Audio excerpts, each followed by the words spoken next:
Welcome back to Qureshi Springer show. हमारे इस हफ्ते के शो में भी एक छोटा सा मसला है।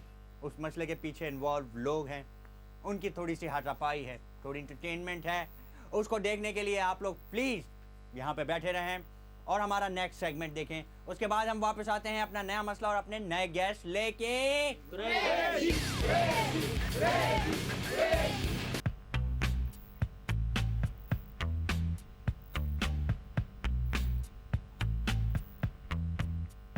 अस्सलाम वालेकुम नाजरीन, शो वही है फैसल कुरैशी शो और मैं हूं आपका host Faisal Qureshi.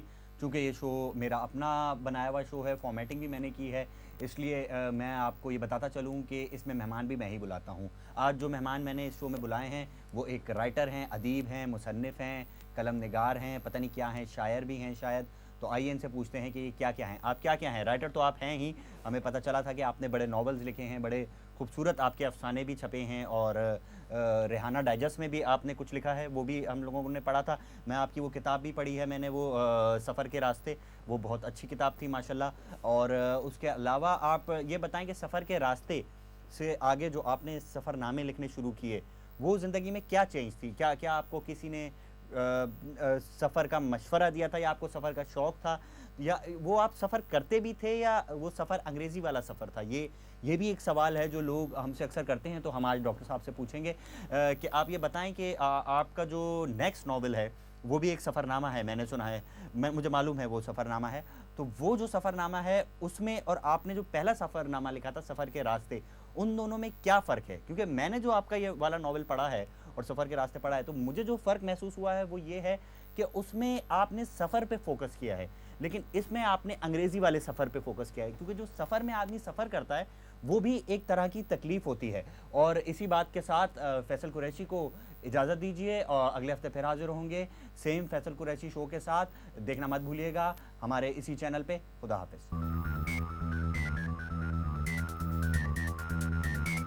Pakistan film industry दिन ब दिन पस्ती की तरफ जा रही है। इस बात का इंकशाफ मुख्तलिफ अदाकारों ने एक मुज़ाकरे में किया। इस तरह के मुज़ाकरे रोज ही हर चैनल करता है। 4 फिल्म एक्टरों को बिठा देता है, 5 प्रोड्यूसरों को बिठा देता है। करोड़ों रुपए इन मुज़ाकरों पे खर्च हो रहे हैं। अगर यही पैसे किसी अच्छी फिल्म पे लगा दिया जाए तो आज कम से कम एक अच्छी फिल्म तो बन जाए। वजारत फिल्म ने कहा है कि अब वो सिनेमा हॉलों पे और स्टूडियोज पे चाइना के ताले लगा देंगे, जिसके बाद अंदर कोई दाखिल नहीं हो पाएगा। लेकिन जापान ने कहा है कि चाइना की सनत को तरजीह दी जा रही है, ताले तो आप हमसे भी ले सकते हैं। और लेकिन कुरेशिया के सदर ने कहा है कि आप लोग बेवकूफ़ी कर रहे हैं, स्टूडियोज में तो 2-4 शॉट ही फिल्मों के होते हैं, असल में तो फिल्म बाहर बनती है। किस किस को पकड़ोगे, कहाँ कहाँ से पकड़ोगे? फिल्म इंडस्ट्री की तनाज़ुली का, शाहकार का, हमारे नुमाइंदे का एक बयान का, बात का मैं भूल गया। मेरे नुमाइंदे सलीम छबेला फिल्म इंडस्ट्री पे रिपोर्ट दो। माजिद झमेले, मैं तेरे बाप का नुमाइंदा नहीं हूँ। बात हो रही है फिल्म इंडस्ट्री की। तो हमारे यहाँ की फिल्म इंडस्ट्री नीचे जा रही है या ऊपर जा रही है ये एक अलग बात है, लेकिन हमारे यहाँ के लोग भी अपने आप में एक बड़ी फिल्म हैं। हर शख्स अपने अंदर एक फिल्म पका रहा है। फिल्मों की बात हो रही है तो हम बात करेंगे उन फिल्मों की जो हम पड़ोसी मुल्क से अभी लाए थे। इतनी प्रमोशन के बाद भी वो पहले से पिटी हुई फिल्में दोबारा पिट गईं। क्या हम कोई यहाँ पे हिट फिल्म नहीं ला सकते, या फिर हम वहाँ जाके ही हिट फिल्में देख के आ सकते हैं? ये बात जानने के लिए हमारी रिपोर्ट का टाइम ख़त्म हो चुका है। चलते हैं नेक्स्ट रिपोर्ट की तरफ। कैमरामैन सलमान के साथ, उनके साथ खड़े कामरान के चाइनीज़ हेडफोन के साथ आपका रिपोर्टर मोहम्मद यामीन, इस्माइलपुरा।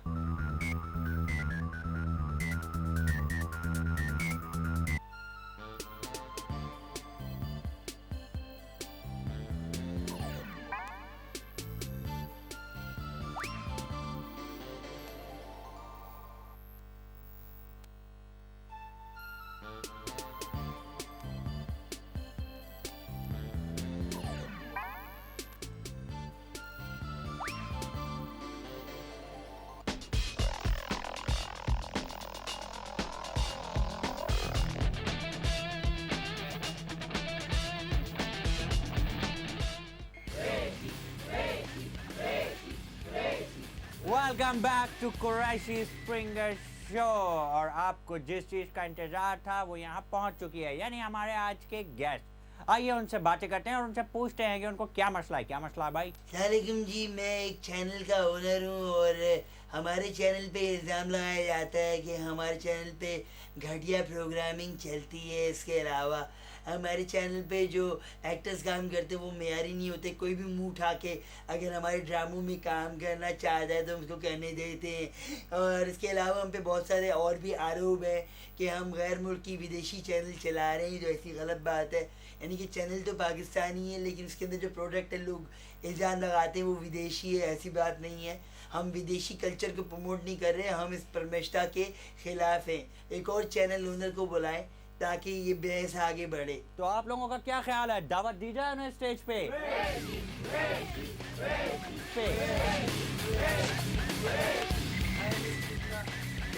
अभी तक सिंगल है, she is still single. Miss Lavna, I have a conflict with you. एक आरोप लगाना चाहता हूँ मैं। इन लोगों ने कहा कि मेरा चैनल वो है जो सबसे ज़्यादा विदेशी प्रोग्राम दिखाता है, जहाँ पे सबसे ज़्यादा वल्गैरिटी है। यही आरोप मैं आप पे लगा रहा हूँ। आपके चैनल पे सबसे ज़्यादा विदेशी काम चल रहा है। मेरे चैनल पे तो चले 2 घंटे पाकिस्तानी प्रोग्राम भी चलते हैं, आपके चैनल पे तो 1 घंटा पाकिस्तानी प्रोग्राम चलता है और बाकी 23 घंटे विदेशी प्रोग्राम चलते हैं। बस जी, जनता का ख्याल रखना तो हमारा कर्तव्य है। विदेशी प्रोग्राम अगर उनको पसंद है तो हम कौन होते हैं उनको रोकने वाले? यही तो अब घटना है। मेरा तो चैनल के पास पैसे भी नहीं है, आपकी चैनल के पास पैसे नहीं है, सही है ना? आप लोग धड़ाधड़ क्यों चला रहे हैं विदेशी प्रोग्राम? मैंने तो सिर्फ 2 ही चलाए थे, 60-60 करोड़ रुपए के 2 ड्रामे। आप लोगों ने तो 22-22 अरब रुपए के ड्रामे चला दिए, उनके सारे के सारे। सारा पैसा वहां जा रहा है। आखिर ये क्या चक्कर है? चक्कर नहीं, चक्रव्यूह है। यही तो मेरा व्यू है। क्या दिखा रहे हैं ये लोग? एक दिन हमारा अपना आर्टिस्ट भूखा मर जाएगा। कुरैशी भाई, खाने की ब्रेक नहीं होती। क्या ख्याल है, इसी बात पे हम लेते हैं एक छोटा सा break.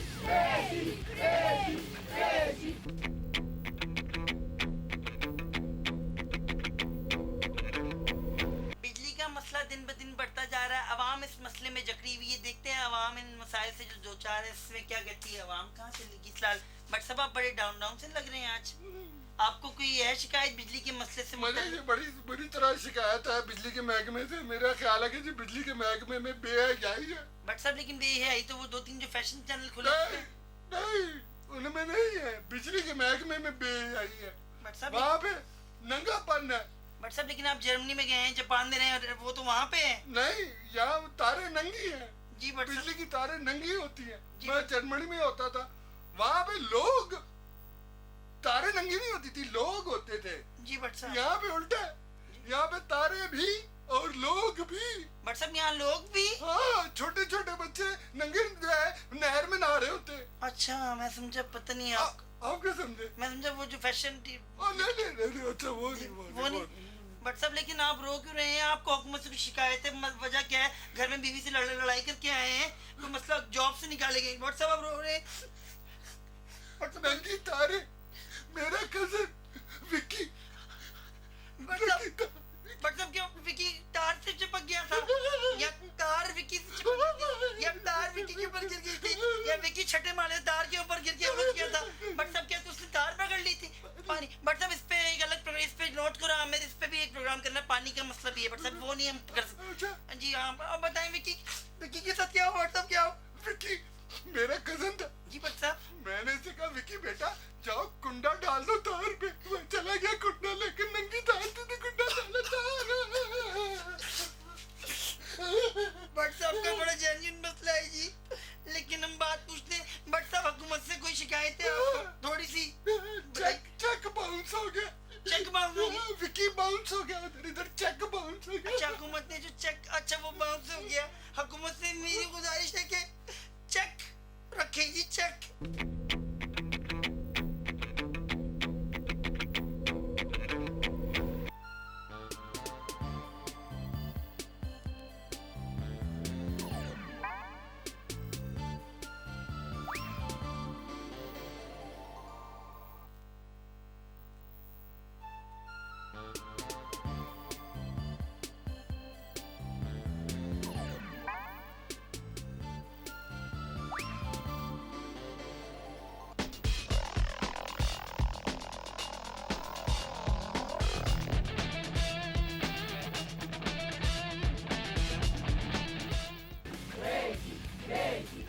Welcome back to Qureshi Springer show.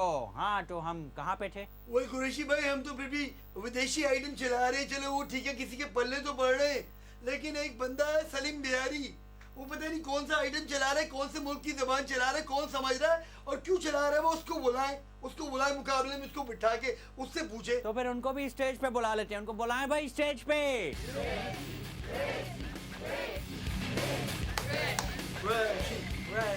अस्सलामुअलैकुम। सलीम बिहारी क्या चला रहे हो यार तुम उसके अंदर यार? कौन सी जबान की टेलीफिल्म है वो? यार तुझसे कहा है किसी ने पूछने को, तुझसे किसी ने बात की है। कुरैशी भाई मैं आपको समझाता हूँ। कुरैशी भाई सिंपल सी चीज है, कैलकुलेशन की गेम है आजकल। टाइम की कदर है। टाइम अगर भर लिया चैनल का तो चैनल समझें कि चल गया। टाइम अगर पूरा ना कर सका चैनल तो बैठ गया। अब ये एक एपिसोड लाते हैं पड़ोसी मुल्क की, कितने रुपए की पड़ती है तेरे को? 30 करोड़ की। 30 करोड़ की। 30 करोड़ की एक फिल्म लाते हैं। मैं 17 साल अपना चैनल चला लेता हूँ 30 करोड़ में हैं। अब आप पूछेंगे कैसे? अब मैं लाता हूँ फिल्में चाइना से, भूटान से, बांग्लादेश से। हमारा भी कोई कांटेक्ट बना है ना? नहीं आपको जरूरत ही नहीं, आपको बात ही समझ नहीं आई। अब वो फिल्में होती हैं जो वो फेंक देते हैं, ठीक है। अब वो फेंक देते हैं तो वो मुझे 25 रुपए की 700 किस्तें दे देते हैं। 150 रुपए की मैं एड चलाता हूँ, ठीक है। 25 रुपए महीने लगाए, 150 रुपए के एड चले, 2 एड भी मिले 300 रुपए। 25 रुपए में 700 घंटे में अगर 2 एड भी चलते हैं तो मेरी कैलकुलेशन के हिसाब से ये 800 गुना फायदा है। अब इतना प्रॉफिट किसी और बिजनेस में आपको नहीं मिलेगा। अबे मैं तो यही कह रहा हूँ, चीनी फिल्में देखता कौन है, समझता कौन है, क्यों चला रहा तू? अब यही तो बात है बाबू, मेरी वजह से 20 पाकिस्तानी चाइनीज सीख चुके हैं अब तक। अबे यही तो मैं कह रहा हूँ, कौन से वो? 18 मेरे गांव में, 19वां मैं था, 20 वो बेटी है तेरे बराबर में। देखा, लगती है ना मेड इन चाइना। आपके चैनल का तो बड़ा करोड़ों का कारोबार भी अलग से चल रहा है। आप ये बताएं, आपके चैनल में कौन सा अच्छा ड्रामा चल रहा है? आरिफ मस्तानी की वापसी। अब उसको तो सबने बैन कर दिया था, तूने काम करवा लिया उससे, ये गलत नहीं है क्या? अबे तो तू क्यों उड़ा रहा है? अबे तो मुंह से पतंग उड़ाऊं क्या? अबे तो बसंत पे तू पतंग का प्रोग्राम तो चलाता है नहीं। बसंत पे तू चलाता है शकुंतली, ईद पे तू चलाता है पड़ोसी मुल्क के अवार्ड। तुझे कहाँ से बसंत का आ गया? अबे तो मुझे क्या बोले जा रहा है? उसको नहीं देख रहा तू है? 23 मार्च वाले दिन उसने बॉर्डर फिल्म लगा दी थी, है वो बड़ी पाकिस्तानी मुहिब पे बता ने। मुझे बताएं, आपको वो मूवी देख के खून नहीं खौला? आपको अपने मुल्क से ज्यादा मोहब्बत नहीं हो गई? क्या खास बुरी लगी थी हम लोगों को? क्यों लुड्डन? हम दोनों जनों ने मिलके देखी थी ना वो फिल्म, याद है? मेरे को तो बड़ी पसंद आई थी, मान से बड़ी पारी फिल्म। जैसे देश इस देश में रहने का कोई हक नहीं है। क्यों रही है? मेरे को चाइनीज फिल्मों वाली फाइट आती है मैंने देखी थी।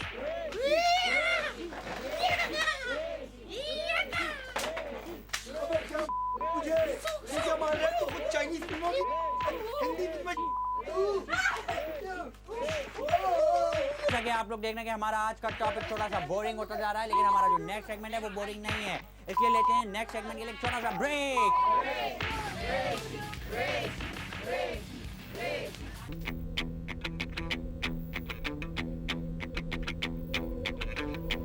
आज की चीजें देखो, सट्टा खेलना। अबे सट्टा क्यों खेल रहे हो? अबे हॉकी खेलो, क्रिकेट खेलो, फुटबॉल खेलो, सट्टा क्यों खेल रहे हो? और सट्टा कौन खेल रहा है? आम आम, गरीब आम, पूछते गरीब आम से। रोक दे बाबू, रोक दे, डब्लू मारा है, यहीं रोक दे।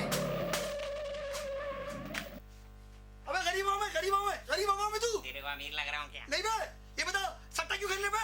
सट्टा क्यों खेलते हो गरीबो? अबे गरीब क्या सट्टा खेलेगा भाई? ये तो अमीर लोगों की चोंचले हैं सट्टा। गरीब तो एक ही सट्टा खेलता है, पता है कौन सा? कौन सा बे? वट्टा सट्टा। अच्छा, ये क्या होता है बे, उल्टा सट्टा? क्या होता है बे? बता, तू बता।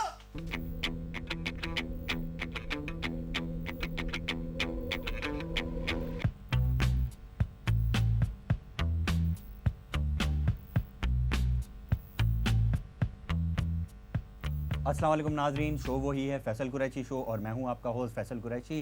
चूँकि आपको मालूम है कि मैं मेहमान हमेशा सोच समझ के बुलवाता हूं, इसलिए आज की जो हमारी मेहमान शख्सियत हैं हमारे शो में, उनका नाम तो इतना कोई मशहूर नहीं है इसलिए बताना बेकार है, लेकिन वो एक कॉपीराइटर हैं एक एडवर्टाइजिंग एजेंसी में। कॉपीराइटर का काम क्या होता है? कॉपीराइटर साहब, मुझे मालूम है कि कॉपीराइटर जो है वो कॉपी लिखता है, इश्तिहारों की जो लाइंस होती हैं वो लिखता है, लेकिन मैं चाहूँगा कि आप लोगों को समझा दें ताकि लोगों को ये ना लगे कि हमने उनको एजुकेट नहीं किया। तो जैसा कि एजुकेशन पे मुझे याद आया कि आप लोगों की कोई ट्रेनिंग भी होती है इस सिलसिले में, एडवर्टाइजिंग के सिलसिले में? जैसे ट्रेनिंग ट्रेन मास्टर्स जो होते हैं उनकी भी ट्रेनिंग होती है और कंग फू मास्टर्स की भी ट्रेनिंग होती है, तो आप जो राइटर्स होते हैं उनकी कोई ट्रेनिंग होती है? ब्रेनस्टॉर्मिंग सेशंस का तो मुझे पता है, लेकिन मैंने ट्रेनिंग का कुछ नहीं सुना कि लोग ट्रेनिंग करने के लिए बाहर जाएं, मुल्क से लिख के आएँ। और बाहर से मुझे याद आया कि जो बाहर के एड्स हैं वो आप कॉपी करते हैं, ये क्या वजह है? मतलब बाहर के ऐड कॉपी करना तो खैर एक अलग बात है, ये बताएं कि आप किस किस्म की कॉपी करते हैं? मतलब आपने जो गाड़ी की एक अभी कैंपेन की है, गाड़ियाँ जो नई गाड़ियाँ आ रही हैं इम्पोर्टेड, उन पे इन्होंने कैंपेन बनाई है और उसकी लाइन उन्होंने दूध की लाइन से उठा ली है कि गाड़ी जो है, मतलब अब गाड़ी जो है ये एक गाड़ी के लिए तो चलता है, लेकिन ऐसे ही एक लाइन एक दूध के इश्तिहार में भी चल रही है। तो ये तो आपने अपने अंदर के इलाके में ही चोरी करके कुछ बना के प्रेजेंट कर दिया है। तो क्रिएटिविटी कहाँ है? मुझे पता है कि क्रिएटिविटी एक मुश्किल चीज़ है और उसकी तलाश एक ऐसा अमल है जो कि और भी ज़्यादा मुश्किल है, लेकिन चूँकि आप देख रहे हैं कि जैसे हमारे साथ एक बहुत ही क्रिएटिव पर्सनालिटी बैठी है, तो हम इनसे पूछते हैं कि क्रिएटिविटी और आर्ट में क्या फ़र्क है? क्रिएटिविटी और आर्ट का फ़र्क, जैसे मैं तो जानता हूँ कि आर्ट जो होता है वो भी एक क्रिएटिव चीज़ होती है, लेकिन एक चीज़ होती है ना कि फ़र्क, वो हम लोग नहीं जानते। मेरे ख्याल में आपको भी इतना नहीं मालूम। इसी के साथ ही हमारे प्रोग्राम का टाइम ख़त्म होता है। फैसल कुरैशी को फैसल कुरैशी शो से इजाज़त दीजिए। खुदा हाफ़िज़। Hello, welcome to my brand new show, Me, Myself and Me Again, dudes. I used to do a show before, but it was so miserably bad that dudes, I decided that, I can't do that anymore. I've got to do this, dudes. So, I could talk about music, but then why should I? I can talk ramble, and dudes not make sense at all. So, the band that we're going to talk about today is Uchake. Now, the thing similar between me and them dudes is just that dudes that we pick. इंसान इस ज़मीन पे आया था तो उसने दूसरे